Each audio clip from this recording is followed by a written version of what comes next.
સુરત મહાનગરપાલિકાને નવા મેયર મળ્યા છે। પાટીદાર સમાજના માયાબેન માવાણી મેયર તરીકે પસંદ થયા છે, ત્યારે ડેપ્યુટી મેયર તરીકે સુધાકર ચૌધરીની જાહેરાત કરવામાં આવી છે।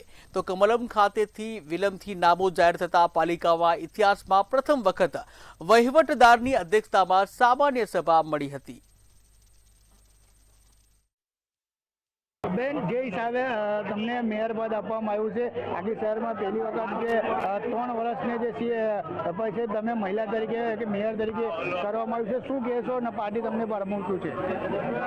મને ભારતીય જનતા પાર્ટીએ જે પણ જવાબદારી સોંપી છે સુરતના મેયર તરીકે, તે હું કટિબદ્ધ રીતે નિભાવવાના પૂરતા પ્રયત્ન કરીશ અને સુરત શહેરને વિશ્વ લેવલે લઈ જવાના પ્રયત્ન રહેશે હંમેશા માટે। લોકોની પ્રાથમિક સુવિધા લઈને, જેવી કે ગટર, રોડ, રસ્તા, શિક્ષણ અને આરોગ્યને લઈને પણ હંમેશા જે પણ પ્રશ્ન હશે તે પ્રયત્ન કરી અને સોલ્વ કરવાના પૂરતા પ્રયત્ન। જોડે ડિપ્ટી મેયર સુધાકર ચૌધરી એમની વાત કરશું। શું કહેશો, જે હિસાબે સુરત શહેરમાં જનતા તમને ડિપ્ટી મેયર તરીકે અને જે પાર્ટી તમને જવાબદારી આપ્યું છે, શું કહેશો? પહેલાં તો ડેપ્યુટી મેયર તરીકે જે મને જવાબદારી મળી, સુરત શહેરની જનતાનો સેવા કરવાનો જે લાભ મને મળ્યો, તેથી ભારતીય જનતા પાર્ટીના શીર્ષ નેતૃત્વના તમામ પદાધિકારીશ્રીઓનો આભાર વ્યક્ત કરું છું। જ્યારે આ સુરત શહેરની વાત આવતી હોય ત્યારે અમે પણ જે પણ જગ્યા પાણી ભરવાની તકલીફ હોય તે જગ્યા કમિશનર સાથેની અમારી સુરત મહાનગરપાલિકાની ટીમ સંકલન કરીને, જે તે વોર્ડના કોર્પોરેટર સાથે સંકલન કરીને એ જગ્યાની વિઝિટ કરીને 100% નિરાકરણ કરવાનું કામ અમે કરીશું। ચેરમેન છે આપણી જોડે ઉપસ્થિત છે, રાજનભાઈ પટેલ આપણી પાસે ઉપસ્થિત છે। શું કહેશો રાજનભાઈ, પાર્ટી જે ફરીથી તમને સ્ટેન્ડિંગ ચેરમેનને હોદ્દો આપ્યો છે, શું કહેશો? ભારતીય જનતા પાર્ટીના શીર્ષસ્થ નેતૃત્વ દ્વારા ફરી એક વખત સ્થાયી સમિતિ અધ્યક્ષ તરીકે મારી નિમણૂક કરી છે, તે બદલ હું શીર્ષસ્થ નેતૃત્વનો ખૂબ ખૂબ આભાર માનું છું। છેલ્લા 2 મહિનાથી આપણે ત્યાં ખાડીની ડ્રેજિંગની કામગીરી થઈ રહી છે, તે ઉપરાંત તમામ સ્ટોર્મ વોટર ડ્રેનેજના જાળિયાઓ પણ સાફ સફાઈ થઈ ગઈ છે અને તંત્ર સજ્જ છે આવનારા સમય માટે।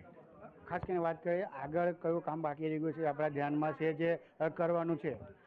હાલ તો અમારા મેઇન પ્રોજેક્ટ એ છે કે અમારું વહીવટી ભવન, બેરેજ પ્રોજેક્ટ અને ડુમસ સીફેસ, આ ત્રણે જે ઓનગોઈંગ પ્રોજેક્ટ છે તે સમયસર પૂરા થાય તે જોવાની અમારી પ્રાથમિકતા રહેશે। શાસક પદ જે નેતા છે અલ્પાબેન પટેલ આપણી જોડે, એમને જો વાત કરશું, શું કહેશો બેન, પાર્ટી તમને જવાબદારી સોંપી છે, શાસક પક્ષને આગળ કેવી રીતે કામ રહેશે? થોડાક દિવસમાં વરસાદ આવી રહી છે, થોડા દિવસમાં વરસાદ આવી રહ્યો, પણ મને પાર્ટીએ જે જવાબદારી સોંપી છે તેમાં હું મારું ચોક્કસપણે હું એમાં કામ કરીશ અને જે વરસાદની સિઝન આવે તેમાં હું ઘરે બધા નાના મોટા જેટલા મારા એ છે તે લોકોની પાસે એ લોકોની જે બી કોઈ બી સમસ્યા હશે તે દરેક સમસ્યાનું હું નિરાકરણ લાવીશ। આટલી મોટી જવાબદારી પાર્ટી તમને સોંપી છે, શું કહેશો?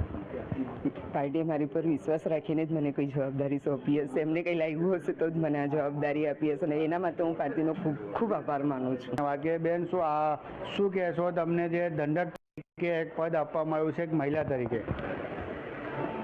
मैं जो मुझे जवाबदारी दी गई है, मैं पूर्ण रूप से मैं इस जवाबदारी को निभाऊंगी।